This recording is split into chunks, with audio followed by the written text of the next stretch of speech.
I'm Leslie Hester, founding director of Delta Gateway Museum in downtown Blytheville, Arkansas.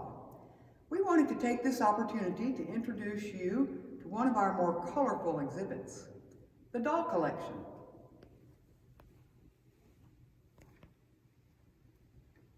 Dolls were made as far back as 3000 BC. Dolls are the oldest known toys. Ancient dolls were made at home of wood, clay, leather, bone, and even beeswax. Dolls were also made for religious and ceremonial purposes. Doll making became a business in the Middle Ages.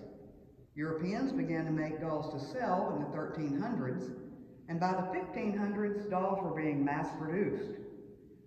Quality improved in the 1600s as more doll makers entered the field and competition increased.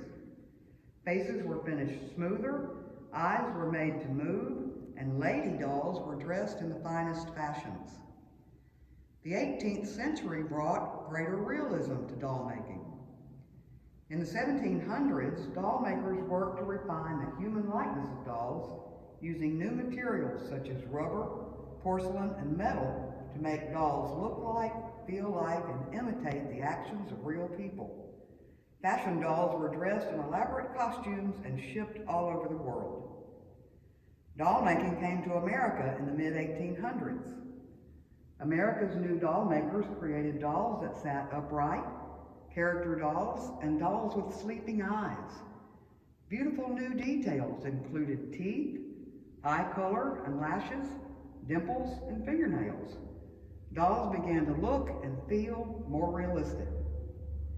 Baby dolls held center stage in the early 20th century, but by mid-century, adult-style dolls such as Barbie were popular, along with Cabbage Patch dolls and G.I. Joe marketed for boys. So let's take a closer look at some of our dolls. You can see that we have a lot of different sizes, a lot of different costumes.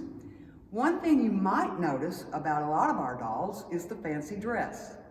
That's because many of our dolls are dressed in Victorian-era fashions.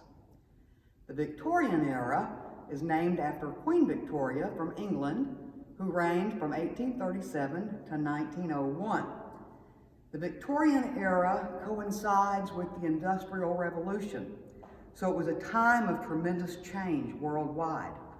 The electric light bulb and the telephone were both invented during this period, as well as steamboats and railroads. Architecture, literature, music, and art were becoming important in the lives of everyday people for the first time during the Victorian period. And when it came to clothing, the more fabric you used, the more decorations, the better. A woman's outfit could easily add 30 pounds to her weight. Modesty was the key word of the day.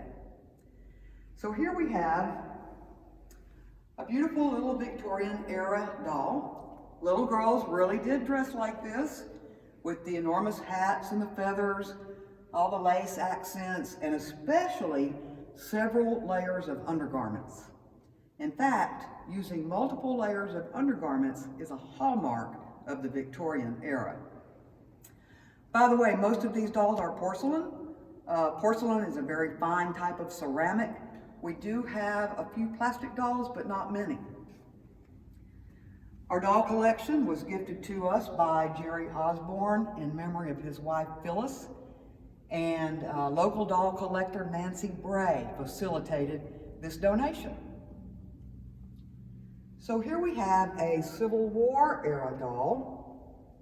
Now, slavery was abolished here in America during the Civil War, and that of course brought tremendous economic and cultural and social changes to America. But you can see in this outfit, the full skirt, the bright colors, the lace accents, the pretty little roses, that were all common features of a Victorian era outfit. Now, we do have lots of other dolls. Some of our dolls represent storybook characters, some are literary figures, some are dressed in the traditional costumes of their native land, like the Scandinavian doll here. We have little boy dolls. We have lots and lots of little girl dolls.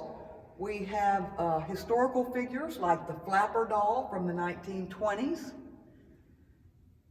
I really like that outfit personally. And we do, of course, have Barbie. And this Barbie is dressed as Eliza from the movie My Fair Lady. So we have baby dolls and lots of little outfits. And we also have dolls in holiday costumes. And some of these holiday costumes are really gorgeous. I don't have a favorite, but some people do. Well, that's a little bit about our doll collection, and we hope that you will come by sometime and see these dolls for yourself.